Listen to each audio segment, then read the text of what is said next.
Take a seat.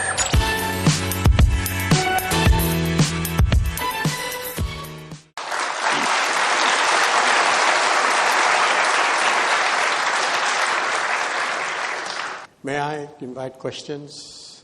Yes. Good evening, Minister Mentor. I'm Ko Han Wei from NUSS. My question is pertaining to the political system in Singapore. In a world that's actually changing rapidly and facing many unprecedented challenges, especially after the financial crisis, I'm wondering if something big were to happen to Singapore. For example, if there's a major change in our political rule, such that the current experienced politician setting up a new party and conquering power to rule Singapore, what will happen to Singapore? I don't understand the last part. Supposing what? Sorry again? What was your last part of the question? Part of my question. Yeah.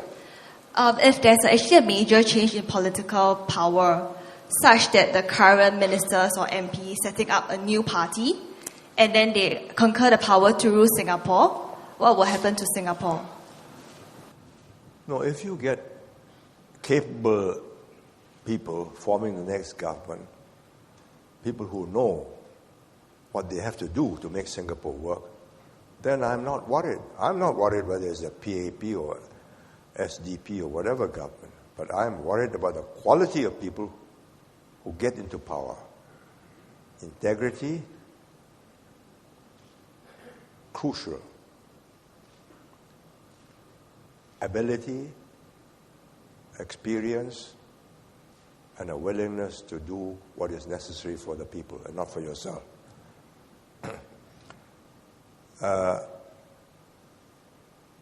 Can we arrange a two-party system so that the alternative is as good as the PAP? We have to scour the whole country to find the quality that we now have.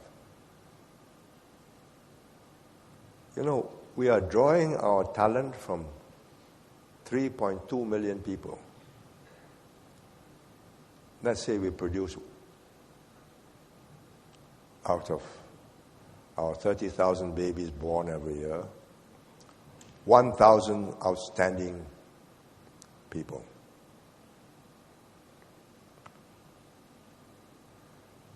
All of them going to make good. You need character, you need commitment, you need drive, and you need the ability to connect with people. It's a very tough job. Why do I say this? Because I was faced with the problem of passing the baton on. My generation was a fluke. It was a stroke of destiny. Devastation of the war, Japanese occupation, suffering of that, British reoccupation, and the incompetence of many of the British military administration officers who were brand new, just military officers made to take over from civilian jobs until they brought back the old civilian officers who had been in internment. And we decided that we could run the country better. So my generation was a special generation, and we had to fight the communists to keep them out of power. Then we had to go into Malaysia, and we found that Malaysia wanted a Malay Malaysia, not a Malaysian Malaysia. So we were asked to leave. And we had to think of a completely new system to enable Singapore to make a living. And you have to produce a cabinet out of 3 million people that can talk to the Chinese leaders who are drawn from 1,300 million people and talk with them at the same wavelength. Just think that one over. Would they listen to us if we are talking gibberish? Why do they talk to us? Because we make sense to them. Because we bring in ideas capabilities with our English language, which we can put into Chinese, not as good as theirs, but enough to make communication easy. And they know that our system works. So we have 16,000 Chinese officials so far trained in Singapore.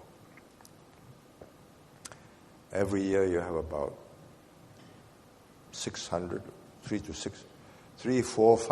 mayors coming to NTU to study urban management.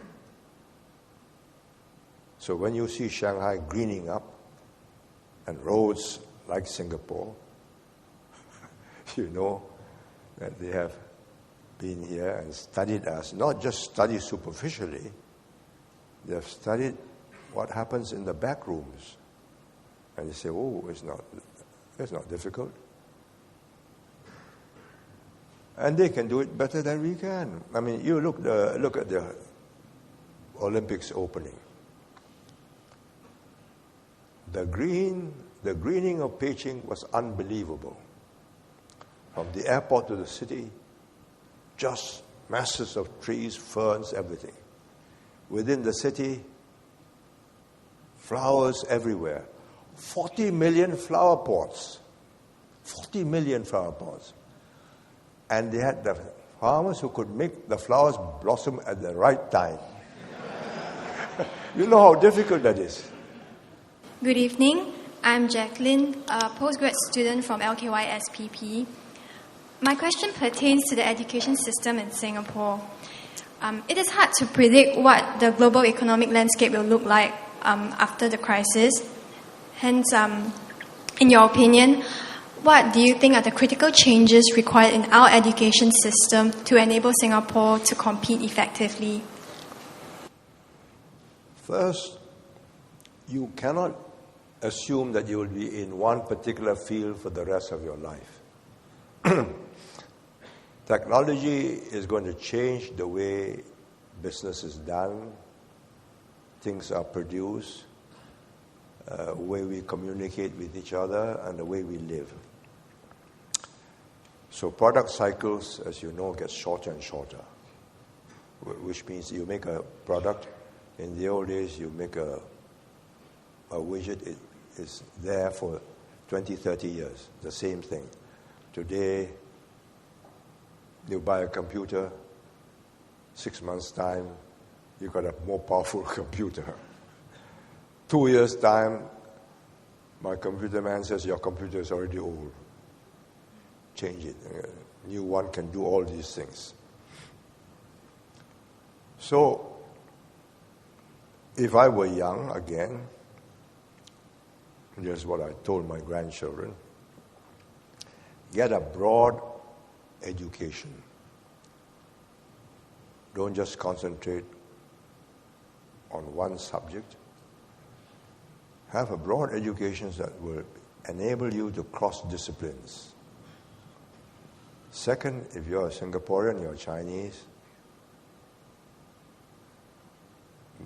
master your English, get your Mandarin in place. 1,300 million, there'll be 1,500 million by the time you grow up and in your 40s with children. And today we have 3,700 Chinese companies here registered and 3,500 Indian companies. There will be more coming. We have more than 10,000 enterprises in China. And you can't go there and not know what's happening. You can't talk to them. So, if you miss learning this, did you pass your CL2? Yes, definitely. Yeah?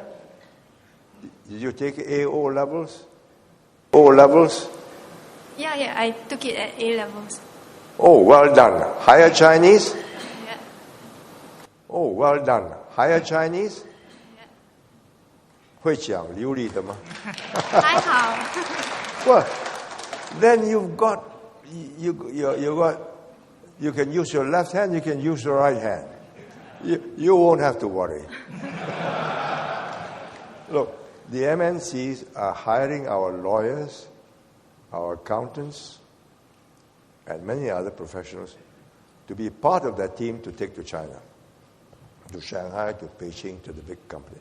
Then they know that this man, Singaporean, can talk with the Chinese, but they are part of the MNC team. Not they won't leak the position of the companies to the other side. And they get a premium. You go there, they double your pay, they get housing allowance, education allowance for your children. You can't speak Chinese, you're stuck here. Thank you very much, MM, for sharing your views with us, and the audience for being with us all this while. It has been a thought-provoking session. Let's wait for the next 25 years. Thank you very much. Ladies and gentlemen, we have... Take a seat.